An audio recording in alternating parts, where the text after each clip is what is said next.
இன்றே டவுன்லோட் செய்து உங்கள் ஃபேவரட் ஷோக்களை என்ஜாய் பண்ணுங்க. பாட்டி, ஏன் ஒரு மாதிரி இருக்கீங்க? பஞ்சாயத்துல என்ன ஆச்சு?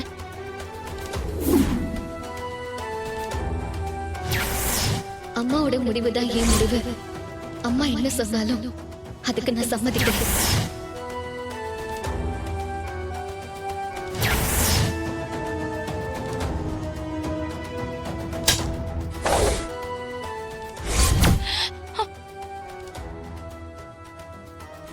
என்னது? பஞ்சாயத்துல மாமாவையும் அக்காவையும் பிரிச்சு வச்சுட்டாங்களா? மாமா மேல உயிரையே வச்சிருக்கிறவ அக்கா, அவ எதுக்கு அம்மா சொன்னது கேட்டு இப்படி ஒரு முடிவு எடுக்கணும்? ஏன் இப்படி முட்டாள்தனமா நடந்துக்கிறாங்கன்னு தெரியலையே. உங்க அம்மாவுக்கு திமிரு தாங்குற ஆணவம், அந்த ஆணவத்துலதான் இப்படி எல்லாம் ஆடிக்கிட்டு இருக்கா. இது ரொம்ப நாளைக்கு நீடிக்காது. இதெல்லாம் சீக்கிரத்திலே ஒரு முடிவுக்கு வரும். பாட்டி, அவங்க இருக்கட்டும். அக்கா ரொம்ப ஸ்ட்ராங்கா இருந்திருந்தா அம்மாவால எதுவும் செஞ்சிருக்க முடியாதே. நீ நினைக்கிறது தப்பு துர்கா. அவ எனக்காக தான் இதெல்லாம் செஞ்சிருக்கா. அவ மேல எந்த தப்பு இல்லை. என்ன மாமா சொல்றீங்க? நான் போலீஸ் ஸ்டேஷன்ல இருந்தப்போ அவங்க வந்தா. அதுக்கப்புறம் தான் உன் அம்மா கிட்ட போய் அவ கம்ப்ளைண்ட்டை வாபஸ் அவங்க சொல்லியிருக்கா.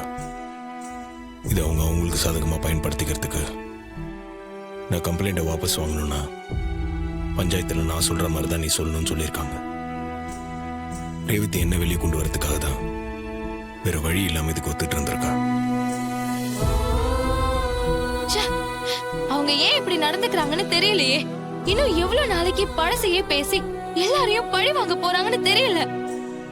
உங்க அம்மா முதல்ல நம்மள பழி வாங்கினாங்க, இப்போ இவங்க ரெண்டு பேரையும் பழி வாங்குறாங்க. இதெல்லாம் எங்க போய் முடியும்னே தெரியல. எப்ப முருகன் இது எல்லாத்தையும் பார்த்துக்கிட்டு தான் இருக்கிறா.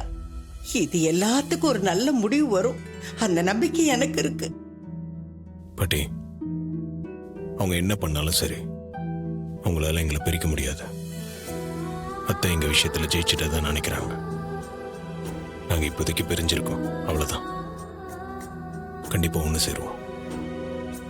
அவ என்னோட மனைவி பாட்டி, அதை யாராலையும் மாத்த முடியாது.